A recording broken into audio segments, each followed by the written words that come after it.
1,000 sons and daughters and will be remembered forever. Knowing that coincidence is a tool of Satan and not of God, along comes Philip to share the good news of what he was reading in Isaiah. Now here's some interesting information about Philip. Philip was not one of the 12 disciples. He was a layman from the church in Jerusalem. He was a deacon, but deacons in that church were simply laymen serving God's people. He wasn't a trained preacher. He wasn't an evangelist. He simply answered the Holy Spirit's call to go out on the deserted desert road that leads from Jerusalem to Gaza. And when the Holy Spirit spoke to him, Philip went up, approached, spoke to someone struggling with what it meant to be an outcast in search of good news. For years I wondered what God had planned for me. I wasn't able to connect the dots. I couldn't see the big picture. While my plans consisted of ministering to the lost tribes of the Amazon in South America, God's plans for me were not revealed until many years later. The whole time that I thought I was supposed to be taking the good news to South America, God's plan for me was to bring the good news to the men and women of Greer, South Carolina. Amen.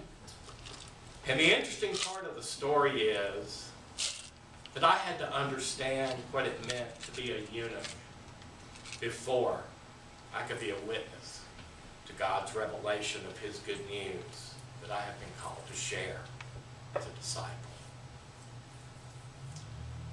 Now that I've shared my story of a crossroads in the wilderness, there might be someone here today that will be inspired to share their story with someone else. The hard part of this story is, as we're finding out with regularity, there are so many eunuchs in this world who have been told that some part of their lives, not just their sexuality, but any part of their lives, defines their identity in God's eyes. But my Bible says in John 3:16 that God so loved the world that He gave His only begotten Son, that whosoever believes in Him shall have everlasting life. Amen. Amen. No buts, no exceptions. And our name is written in His covenant and His book of life, and is more precious than 1,000 sons and daughters.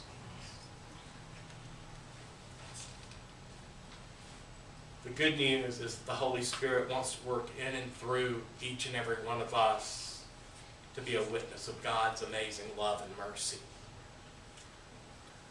So if this morning you still find yourself standing in the desert feeling like a eunuch trying to understand God's love, there's a witness very close by chasing your chariot that wants to get up in there with you and tell you the story of God's amazing love for you. Or you may find yourself having been ministered to by the good news, running alongside someone's chariot, asking if they understand what they're reading and if you can come up and join them. Both situations call on us to yield to the Holy Spirit, to surrender, and to allow the good news to blossom and spread.